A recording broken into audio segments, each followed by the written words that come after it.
Hello everyone and welcome to this tutorial on creating a meeting in Zoom. I'm currently on the Zoom homepage, and this is what you'll be greeted with when you open up Zoom on your computer and log in. You'll see that I've got my profile picture up here in the top right hand corner as I have logged in using my account. It's worth noting at this point that I don't have a Zoom Pro account, so some things will be ever so slightly different, but I will explain these later in this video.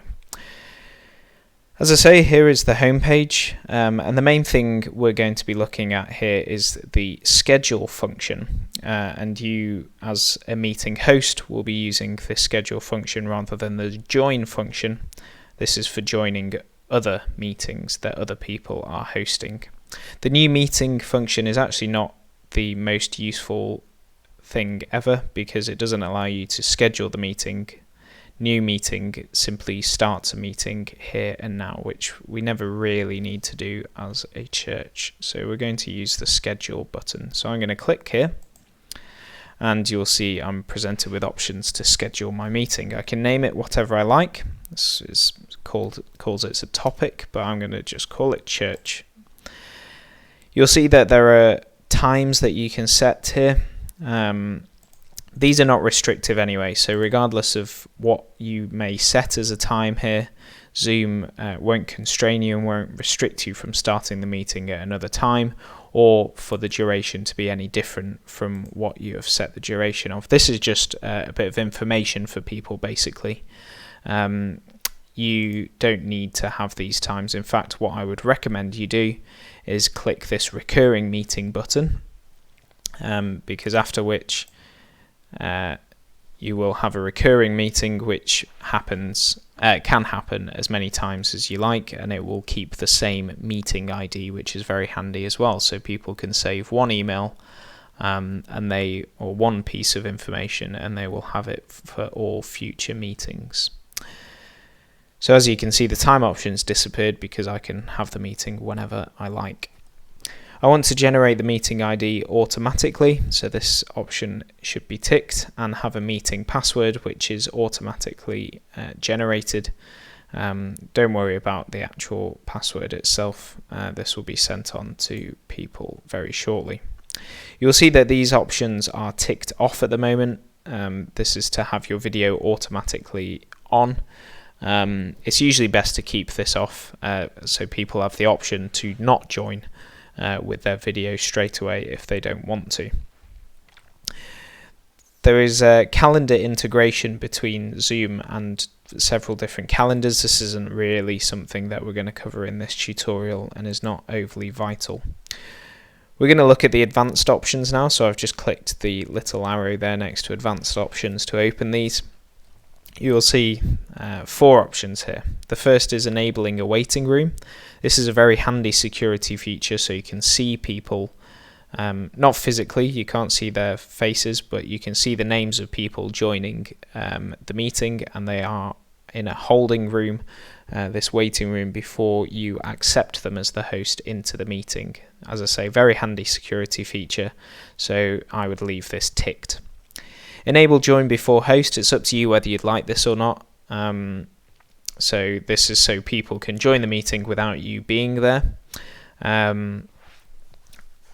It's up to you whether you choose this or not. Mute participants upon entry. Well, it depends what type of meeting you're having. If you're having a meeting between, say, 100 people or even any more than 20 or 30 people, really, I would recommend ticking this. So that people are muted. It can get quite chaotic when over 20 or 30 people are trying to either talk at the same time, or at least any background noise is occurring at the same time. It's quite chaotic, so you might want to consider using this option. If there's about 10 people or you're just having an elders meeting or something, then I would leave this unticked. Finally, the recording function. You don't really want to automatically record a meeting. You have an option to record it if you'd like, but you wouldn't really want to automatically record it, so we'll leave this unticked as well. It's worth noting that all 4 of these options can be changed later down the line, even once you're in the meeting, so don't worry too much if you get the wrong option or pick the wrong option. You can change this later on.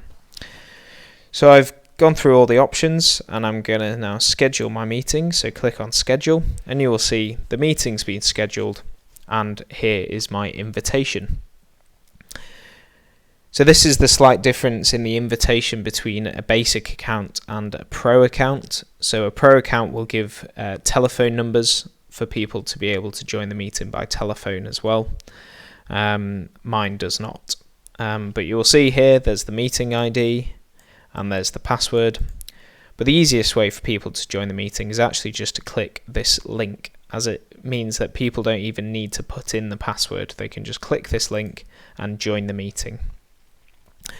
Obviously, because we selected a recurring meeting, there's no actual time on this invitation, so you'll have to put this in manually yourself. How are we going to send it? Well, we want to copy it to the clipboard. The clipboard is effectively where your computer stores things temporarily that you've copied. So when you right click on something and press copy, it will copy it to the clipboard. Here is the button just to do it, and Zoom will do it for you. So click copy, and then I want to paste that into my email that I'm going to send out to people. So my meeting is now scheduled, as you can see. So I've clicked on the meetings tab at the top, and here is my scheduled meeting. Again, it's recurring, so there's no time involved. So whenever I'm ready, I can open up Zoom, click on meetings, and click start.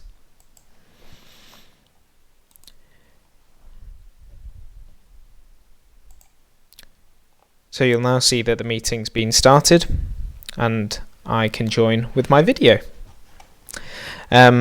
You can end the meeting in two different ways. You can end the meeting for everyone, so the meeting will be completely disbanded, or you can leave the meeting yourself and leave everybody else in the meeting.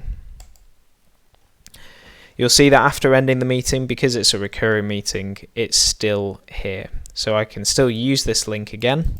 I can copy the invitation here again if I need to at another time or date and send it again to other people or to more people. I can create as many of these meetings as I like. It's just worth noting that you can only host one of them at any one time.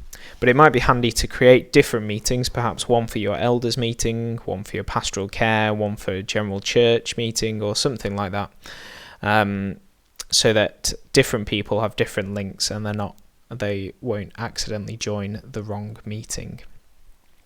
This is the end of the tutorial.